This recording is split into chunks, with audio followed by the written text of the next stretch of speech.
నమస్తే అవినాష్ గారు. నమస్తే అండి. అవినాష్ గారు, సెప్టెంబర్ మాసంలో మకర రాశి వారికి టారో కార్డ్స్ యూస్ చేసి వారి ఫలాలు ఎలా, రాశి ఫలం ఎలా ఉండబోతుంది అనేది ఒకసారి తెలియచేయండి. మకర రాశి వాళ్ళకి సెప్టెంబర్ మాసం ఎలా ఉండబోతుంది? ఓవరాల్ కార్డ్, ఓవరాల్గా, పరిపూర్ణంగా, ఆర్థికంగా, ఆరోగ్యం. ఓకే, ఫస్ట్ మనం ఓవరాల్గా చూద్దాం. Page of swords. So page of swords ఏమంటుందంటే ఓవరాల్గా ఫస్ట్ వీళ్ళు ఎలా చెప్పాలి, భయం లేదు, ఒక స్థాయికి వచ్చేసారు.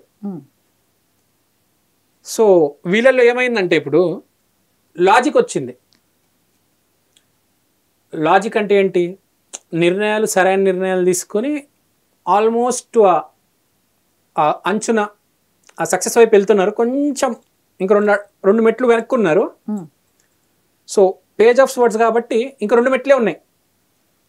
సో క్లారిటీ వచ్చింది, లాజిక్ ఏంటో తెలిసింది, క్యూరియాసిటీ వస్తుంది కదా మనిషికి సక్సెస్ వచ్చే ముందు.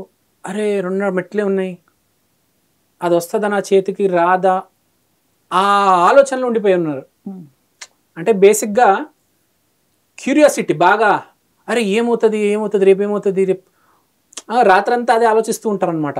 Okay, I mean to say they will be very curious. ఇది జరుగుతుంది. నేను చెప్పేదండి, ఎందుకు జరగాల్సింది ఏదో జరుగుతుంది. జిడ్డు కృష్ణమూర్తి గారు చెప్పారు, ఇవాళ ఏం జరుగుతుంది దాన్ని ఎక్సెప్ట్ చేయడానికి రెడీగా ఉంటేనే హ్యాపీగా ఉంటాం. Don't be curious. ఇవాళ ఏమైనా అయిపోవచ్చు. ఇవాళ నా దగ్గర బెంజ్ కార్ ఉండొచ్చు, రేపు నేను యాచకుడిగా మారిపోవచ్చు. Don't worry, be happy with what you have. So ఆ స్టేట్ ఆఫ్ మైండ్ వీళ్ళు కొద్దిగా, ఓకే, డబ్బులు వచ్చేసాయని ఆనందంగా, ఆరోగ్యం చెడిపోయిందని డిప్రెషన్లోకి వెళ్ళిపోవడం కాదు. బ్యాలెన్స్డ్గా ఉండాలి, కొంచెం క్యూరియస్గా ఉండొద్దు, కొంచెం దృఢంగా, హ్యాపీగా, కూల్గా ఉండండి. అది చిన్నపిల్లలకి వీళ్ళు ఎగురుతున్నారు గాల్లో, ఆ టైప్లో ఉన్నారు. తర్వాత ఆర్థికంగా వీళ్ళకి వచ్చిన cards 10 of swords. So 10 of swords ఏమంటుంది? Inevitable ending. అంటే ఏదైతే మనం మార్చలేమో అది జరుగుతుంది. వీళ్ళు అనుకున్నది జరగదు. ఒక షాక్ తగులుతుంది. ఓకే, నెగిటివ్ కాదు, పాజిటివ్ కాదు. అరే నేను ఈ ఎండ్ ఎక్స్పెక్ట్ చేయలేదు కదా, ఏదో వెరైటీగా ఎండ్ వచ్చింది, ఇది పాజిటివ్గా లేదు, ఇది నెగిటివ్గా లేదు, ఏదో భలే గమ్మత్తుగా ఉంది. అంటే వీళ్ళు ఏదైతే అనుకున్నారో అది జరగలేదు, ఏదైతే అనుకోకూడదో అది కూడా జరగలేదు, మిడిల్లో ఎక్కడో ఉన్నారు వీళ్ళు.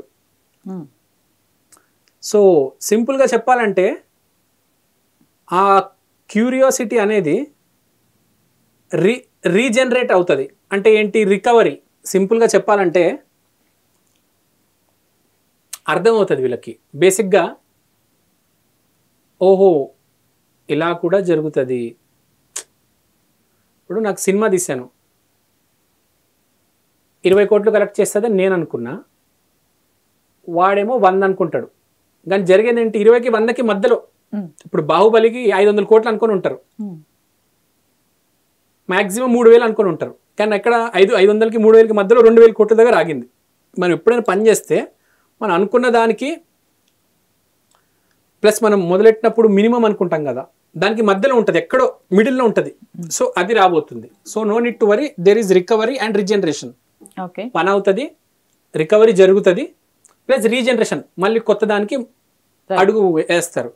తర్వాత ఆరోగ్యం. The hero fan, Durgadevi card అంటే ఏంటి? Taurus. Spiritual wisdom, religious beliefs, tradition. అంటే ఏం లేదు, దైవం నమ్మకం పెడతారు. నల్ల కాదు, దేవుడా నువ్వే చూసుకో, ఏం బాధ ఏం లేదు, దైవం బాగా చూసుకుంటుంది.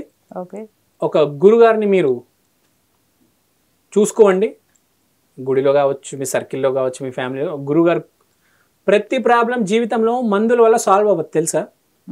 ఒక మనిషి గుడికి ఎందుకు వెళ్తాడు? ఒక ఎనర్జీ సెంటర్ అది. గురువు దగ్గరికి ఎందుకు వెళ్తాడు? ఒక ఎనర్జీ. అక్కడికి వెళ్ళిన తర్వాత మీకు కరెక్ట్ మెడిసిన్ దొరుకుతుంది. ఓకే, అప్పుడు దాకా దొరకదు.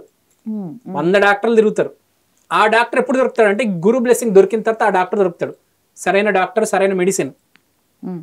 ఎప్పుడైనా డాక్టర్ దగ్గరికి వెళ్ళే ముందు దేవుడికి దండం పెట్టాలి, దేవుడు నాకు సరైన డాక్టర్ దొరకాలని. ఓకే, అలా వెళ్ళిపోకూడదు, ఇది గుర్తుపెట్టుకోవాలి. సో దుర్గాదేవి కార్డు కాబట్టి no need to worry, be happy, be confident. వీరు చేసుకోవాల్సిన రెమెడీస్ ఏంటండి? దుర్గాదేవి కార్డు వచ్చింది కాబట్టి యాక్చువల్గా ఇది మనం మకర రాశి, మకర రాశి శని దైవానికి ఆరాధన చేయాలి. కానీ దుర్గాదేవి కార్డు వచ్చింది కాబట్టి స్పెషల్గా ఈ మాసం కోసం వీళ్ళు దుర్గాదేవిని ఆరాధించండి. థ్యాంక్ యూ అండి. Thank you.